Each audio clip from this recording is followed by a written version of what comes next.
Assalamualaikum dan apa khabar, Hanif Suhaib Kereta.my. Jadi untuk minggu kali ini kita tak ada bawa kereta, tapi kita nak tunjukkan kepada anda satu benda yang sangat special yang baru saja dilancarkan untuk pasaran Malaysia. Tak lain tak bukan benda kat sebelah kita ni, Yamaha R15M. Apa benda pula M tu?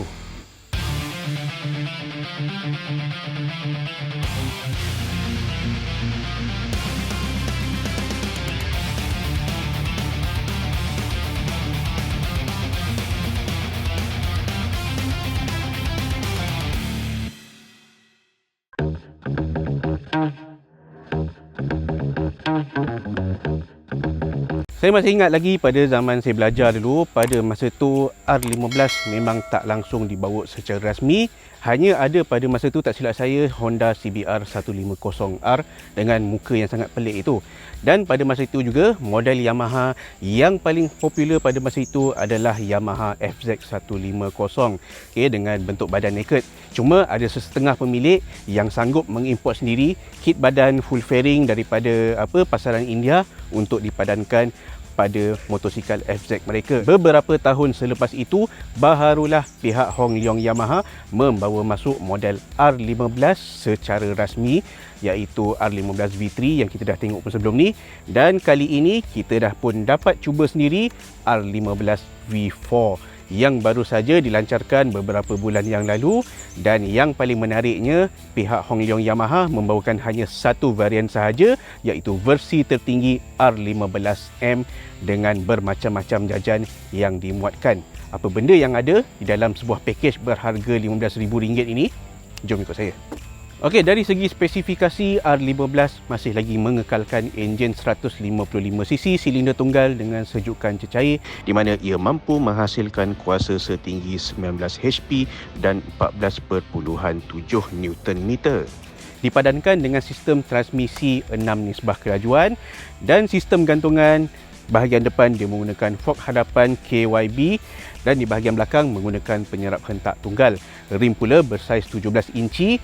Kapasiti tangki bahan api adalah sebesar 11 liter, manakala ketinggian pelana ataupun tempat duduk adalah masih lagi sama macam model R15 yang terdahulu, sekitar 815mm, menjadikan kedudukan tunggangan sebenarnya agak sedikit tinggi berbanding dengan model-model di dalam kelasnya, dan ia juga menjadikan posisi tunggangan yang lebih menunduk. Yang itu merupakan antara ciri yang didatangkan pada model R15M ini. Kalau banding dengan model R15 yang terdahulu, didatangkan dengan unit lampu utama berkembar. Kali ini R15 versi keempat ataupun V4, dia dah ikut rupa paras yang sama macam model abangnya yang lebih besar ataupun R1. Datangkan dengan unit lampu tunggal, lampu posisi DRL LED yang akan menyala pada waktu siang, menjadikan penampilan di atas jalan raya yang lebih garang. Selain daripada itu, panel-panel lain seperti tangki bahan api, rekaan bahagian bawah ni pun dia dah ditukar, menjadikan rupa paras dia yang lebih moden lah, yang lebih nampak lebih menarik. Selain daripada itu, R15M ini juga merupakan salah sebuah motosikal yang mampu milik, yang menawarkan skrin paparan LCD digital dan juga boleh disambungkan secara terus kepada aplikasi peranti pintar Yamaha Motorcycle Connect menggunakan teknologi Bluetooth, di mana daripada situ anda boleh lihat segala macam informasi yang anda mahukan daripada motosikal anda, seperti contoh jarak perjalanan ataupun servis dan sebagainya, semua boleh dilihat pada aplikasi tersebut. Dan skrin ini juga turut didatangkan dengan dua paparan yang berbeza, iaitu street dan juga track, di mana street seperti yang anda lihat pada ni, apa yang anda lihat ini sebenarnya adalah paparan street, manakala paparan track sebenarnya tak ada jauh beza pun, cuma bahagian bawah ini ditukarkan kepada catatan masa. Sesuailah untuk kegunaan di dalam litar. Jadi dengan ciri keselamatan yang ada pada R15M ini, memang tidak menghairankan langsung apabila Yamaha R15M ini telah pun mendapat penarafan 5 bintang daripada Myros di bawah ujian penilaian motosikal baharu ataupun nama pendek dia MyMap. Jadi dengan harga RM15,000, macam mana pula pengendalian motosikal R15M ini? Jadi macam mana pula dengan aspek tunggangan R15M ni? Sebagaimana yang kita tahu, dia sebenarnya merupakan sebuah motosikal dalam kategori super sport. Jadi ini bermakna posisi tunggangan R15M ini lebih ke arah sebuah sport bike ataupun super sport lah senang cerita, dengan keadaan badan yang lebih menunduk. Jadi jika anda merasakan tunggangan sebuah super bike itu sangat selesa untuk kegunaan seharian, R15M ni sememangnya cukup sesuai dengan anda, dengan talaan suspensi yang sememangnya cukup selesa dan masih lagi boleh dibelasah, terutama di kawasan-kawasan selekoh. Okey, lontaran kuasa enjin 155cc ini sememangnya sangat-sangat mencukupi, sangat-sangat memadai, terutama apabila kita melakukan tunggangan yang santai. Namun bila kita dah press minyak lebih daripada angka putaran enjin lebih daripada 7,000 RPM, saat VVA dia masuk dan kick in, orang cakap VVA kick in itu time tu lah anda boleh rasa sendiri macam mana karakter motosikal ini berubah menjadi lebih agresif. Ditambah pula dengan ciri quick shifter yang membolehkan anda membuat penukaran gear yang jauh lebih pantas tanpa memerlukan operasi clutch tangan. Untuk sebuah model motosikal di bawah sesaran 150cc ataupun ni 155cc lah senang cerita, dengan ada ciri quick shifter itu memang satu-satunya ciri yang sangat berbaloi untuk anda pertimbangkan. Dengan lepas sejauh 155 km lah saya buat perjalanan, menangkan cuaca sekarang ni pun boleh dikatakan kejap mendung, kejap panas, kejap mendung, kejap panas dan sebagainya.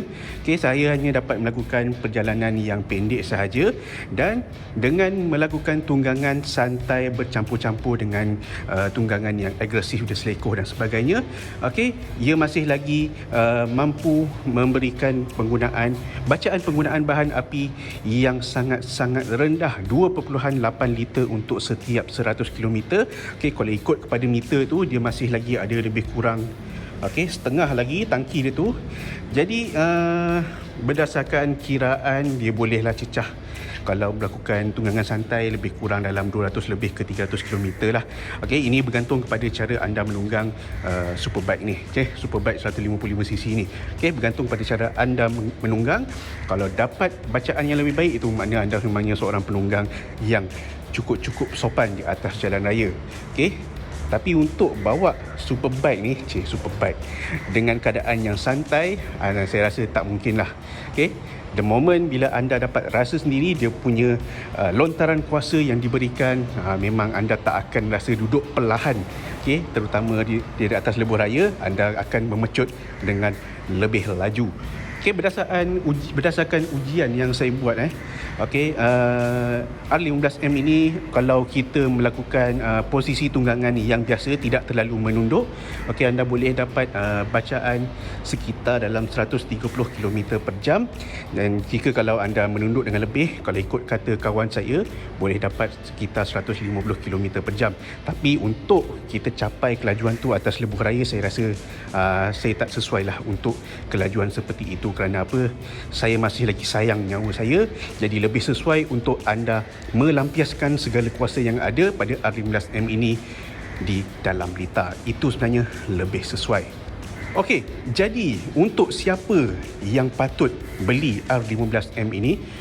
Macam yang saya cakap tadi, untuk mereka yang merasakan tunggangan sebuah super sport ini selesa untuk kegunaan seharian, tak memerlukan bawa barang yang banyak dan sebagainya untuk anda buat tunggangan seharian lah senang cerita, R15M ini sangat-sangat boleh katakan satu pilihan yang cukup berbaloi untuk dimiliki. Dengan di bawah julat harga bawah 15k, anda dah boleh dapat package yang boleh dikatakan cukup lengkap. Ada ABS depan dan juga belakang, ada quick shifter, ada traction control yang boleh dimatikan, skrin paparan LCD dengan sambungan kepada aplikasi peranti pintar. Ini menjadikan R15M ini salah satu pilihan yang berbaloi di dalam segmennya. Jangan lupa subscribe channel kami dan tekan butang loceng supaya anda tahu bila video baru kami akan muncul.